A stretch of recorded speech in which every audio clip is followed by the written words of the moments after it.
Est-ce que tu aurais un featuring de rêve, un espèce de fantasme musical Ouh, tellement, tellement. Il faut que je dise des noms là. Moi j'ai un objectif, j'ai un objectif, c'est de faire un son en trio avec C-Boy et Shai. C'est mon objectif de fin de carrière et après j'aviserai, je verrai. Mais j'ai un objectif précis depuis longtemps, c'est ça. Tu veux vraiment refaire le 9 de I Ah non, non, non, j'ai pas cette prétention, mais en tout cas je veux réunir les deux sur un son. Ouais. Ice Rain, bienvenue. Salut, merci de me recevoir. Merci d'avoir accepté l'invitation. Déjà pour ceux qui ne te connaîtraient pas, est-ce que tu pourrais te présenter en quelques mots? Ah, moi c'est Ice Rain du coup, Ice Gear Fraud sur Insta si vous voulez checker. Je fais partie d'un collectif qui s'appelle South Mafia, mon vrai prénom c'est Pablo. Voilà, je peux pas dire grand chose de plus je pense. Bah non, je pense que c'est bon. Par quoi t'as commencé dans la musique Moi je vis dans une famille assez musicale. Ma mère a quitté l'école très tôt pour être chanteuse. Et ça n'a pas marché pour elle malheureusement à cause de plusieurs soucis. Voilà, après moi j'ai commencé la batterie aussi, j'étais plus dans les percussions au départ. Et à 7, 8, 9 ans j'ai commencé à manipuler FL Studio, donc très tôt. Et voilà, ça m'a suivi toute ma vie. J'ai découvert le rap que je connaissais déjà, mais j'ai découvert que je pouvais en faire un peu plus tard. Et depuis ça représente la plus grosse partie de ma vie, je pense. Ok, donc est-ce que t'as commencé direct avec du rap ou t'as fait autre chose, d'autres styles avant ou tu touches à tout on va dire? Enfance, début d'adolescence, j'étais plutôt tout ce qui est acoustique, genre metal, rock, etc. Mais ça me plaisait pas trop, je le faisais par défaut. Et c'est vrai que ma rencontre avec le rap, ça a été une grosse révélation en fait. Alors, on peut pas vraiment parler de rencontre parce que j'en écoutais déjà un peu avec mes parents. Je vais pas citer de nom d'artiste parce que ça empiétait sur notre question, mais en tout cas, c'est vrai que quand j'ai découvert que le rap pouvait faire partie de ma vie, ça a été une grosse révélation. Ça a un peu changé toute ma vision des choses et ça m'a vraiment permis d'être en accord avec moi-même. Et du coup, c'est pour ça que depuis, je suis bien avec ça, quoi. Ok. Et t'as sorti quoi? T'as sorti des morceaux disponibles sur... Essentiellement des singles pour l'instant. J'ai pas encore de projet à plusieurs morceaux, même si j'en prépare un qui va être, sans trop spoiler, qui va vraiment être très très très bon. Et à part ça, j'ai un concept sur Insta en ce moment qui s'appelle Triangle. Donc c'est plus de l'expérimentation musicale, mais l'idée c'est de réunir des beatmakers et des rappeurs qui se connaissent pas et de kiffer, de créer des capsules et de vivre avec le son, de voir ce qu'on peut faire en termes de top line, de texte, etc. et d'innover tout simplement. Tu fais beaucoup de featuring, beaucoup de collaborations ou tu restes plutôt... J'en faisais pas beaucoup avant le concept en question du coup. Et c'est vrai que ça m'ouvre un peu à beaucoup de styles et moi ça me permet aussi d'avancer, et puis ça permet à beaucoup de gens d'être mis en avant, de travailler ensemble, là, je l'aurais pas fait spontanément, tu vois. Et ouais, non, essentiellement, sinon j'aime bien les featuring, mais je suis assez sélectif quand il s'agit de son streaming ou de son sérieux, je suis assez sélectif et du coup je vais souvent en faire avec les mêmes gars ou continuer à travailler avec les mêmes gars sur le long terme. Ok. J'ai vu aussi dans tes textes que tu parles beaucoup de cinéma, en tout cas je fais beaucoup de références, comme par exemple je récolte le sang comme dans Bienvenue à Gattaca. Est-ce que tu peux nous expliquer, t'aimes beaucoup le cinéma ou c'est juste que tu regardes quelques films? Je suis pas un gros cinéphile, j'ai pas une culture de ouf, ni cinéphile ni musical d'ailleurs, je suis pas quelqu'un de très cultivé honnêtement. Mais c'est vrai que j'ai fait des études de cinéma qui m'ont pas trop plu parce que ça s'est un peu mal passé. Et j'ai quand même toujours ça en moi et ça m'intéresse. Et il y a quand même quelques films très ciblés qui m'ont marqué beaucoup, notamment la filmographie de Tarantino, qui est un gros marqueur dans mes influences hors musique. Et donc j'ai pas une grosse culture, mais c'est vrai qu'il y a plusieurs films particuliers qui m'ont vraiment beaucoup inspiré. Ok, donc surtout les Tarantino. Essentiellement les Tarantino, et j'ai beaucoup aimé, quand j'étais plus jeune, j'aimais beaucoup la science-fiction aussi. Et aujourd'hui, ça me parle un peu moins parce que on grandit, tu vois, mais c'était quelque chose qui m'a inspiré quand j'étais plus jeune, ouais. Du coup, ça se ressent dans ta musique ou pas trop? Pas vraiment, parce que je suis dans cette démarche où j'essaie vraiment de faire mon truc et de pas trop m'inspirer de quoi que ce soit. Là, forcément, il y a toujours des inspirations inconscientes ou des démarches de plagiat plus ou moins contrôlées, mais c'est vrai que j'essaie de m'éloigner de ça et de cultiver un peu ma bulle pour en sortir quelque chose de personnel, ouais. Et justement, en parlant de bulle, est-ce que tu peux nous expliquer le délire de guerre froide, de Ice, tout ça? Est-ce que tu te crées un univers ou c'est venu comme ça tout seul? On peut dire que je me crée un univers, ouais, mais pas essentiellement. Guerre froide, c'était le nom d'un duo que j'avais avec un ancien collègue à moi avec qui je travaille plus depuis. Et toute cette idée de la froideur, tout ça, c'est quand... Alors je fais du rap depuis 4-5 ans à peu près, et j'ai eu un remaniement il y a 2 ans et demi, où j'ai repris cette identité-là un peu de Ice, de mec froid, un peu distant. Et ça a été accompagné aussi, enfin disons plutôt que ça a accompagné une période de ma vie où j'ai pris conscience de plein de choses et où j'ai eu un peu un revirement émotionnel. Et ça fait référence à ça aussi, à plusieurs choses. Le fait que quand j'étais petit, j'avais la phobie du feu. Ça fait référence à plein de détails en fait. Et c'est un truc qui me correspond et dans lequel je me suis reconnu à long terme. Ok, c'est vraiment personnel. Ouais. Aussi, on voit que tu as fait beaucoup de battles, tu as fait les drafts RC Sud. Est-ce que tu peux nous en parler? C'était avant que tu sortes des sons?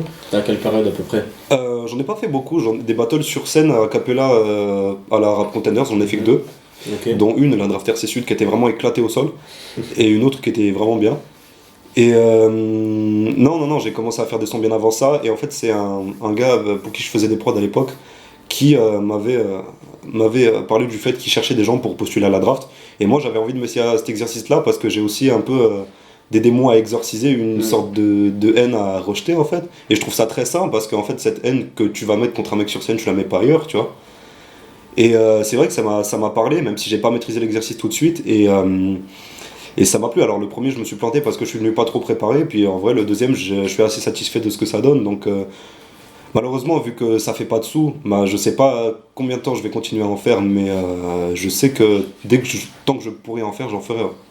Ok, donc tu as envie d'en refaire, même si ça fait pas de sous. Bien sûr, bah moi mon objectif ce serait de faire les Rap Containers au moins une fois parce que c'est vrai que les gens le savent pas mais il y a encore une sorte d'actu du Rap Containers et du battle en général. Même si c'est un peu un phénomène de niche en francophonie, c'est moins répandu qu'aux US par exemple où c'est un truc de ouf. Et ouais, j'aimerais bien faire les RC une fois et là après j'envisagerais d'arrêter d'en faire ou pas. Ok, donc c'est plus pour t'exorciser, exorciser on va dire une sorte de catharsis, je peux dire. C'est ça. Quand tu vas faire des battles en fait. C'est ça, je suis content que tu utilises ce terme. Et il y a aussi le fait de l'exercice, c'est-à-dire que moi en fait au départ j'avais fait des battles sur prod, genre pareil c'est la même chose que les RC sauf que tu te battles sur une instru. C'est comme un son sauf que tu clashes le mec d'en face.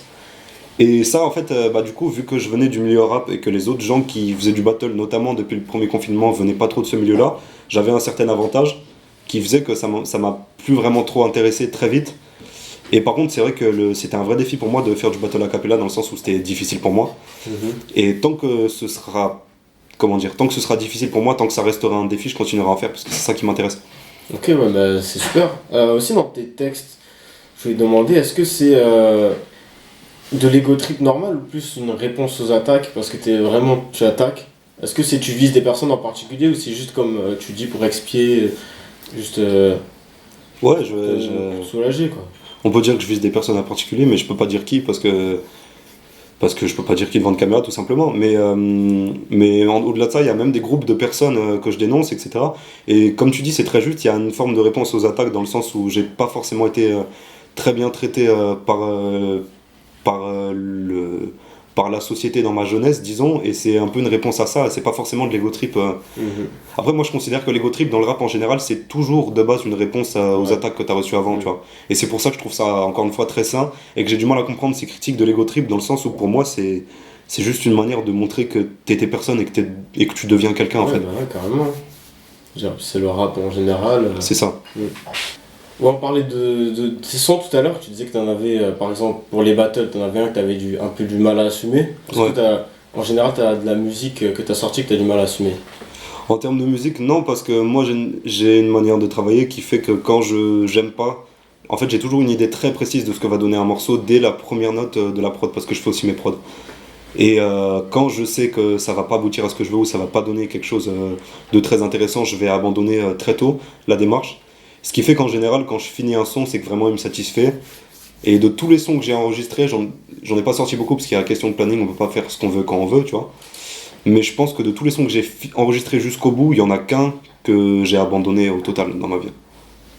Ah ouais, ça va, c'est plutôt peu parce que ça arrive d'abandonner beaucoup de sons.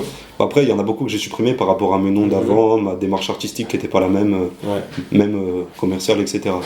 T'as changé beaucoup de fois de nom? Plusieurs fois au début, et Ice Rain ça a été la plus grosse stabilité parce que ça dure 2 ans et demi.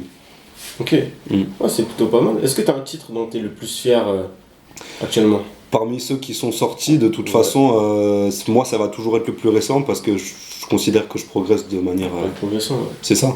Et du coup, ça va être 60, mon feat avec Texo qui est sorti dernièrement, qui est le premier et seul son que j'ai clippé. Ouais. Et ouais, non, pour l'instant, je dirais celui-là. Alors, c'est un son bête et méchant, assez efficace. La prod, je l'ai faite, elle est très très simple. Mais c'est un son qui pour moi est réussi à 100% dans son intention et c'est ce qui compte en fait.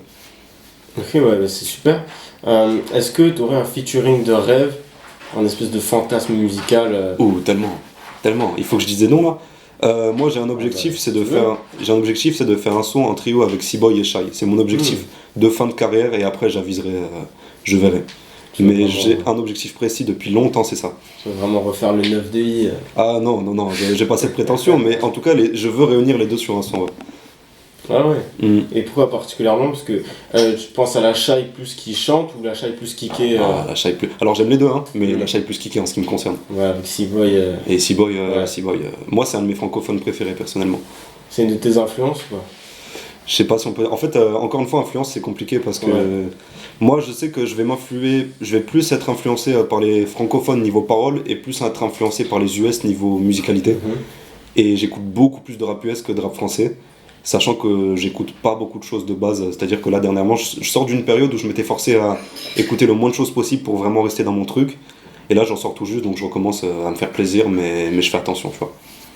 Ok. Du coup, ouais, t'écoutes, on va dire 50-50 en rap US et rap français? Non, j'écoute beaucoup plus de rap US. Ouais. C'est-à-dire que même pendant la période où j'étais supposé rien écouter, quand je craquais, c'était de l'US en général. Ah ouais, tu tombais sur, Ah ouais. sur YouTube ou...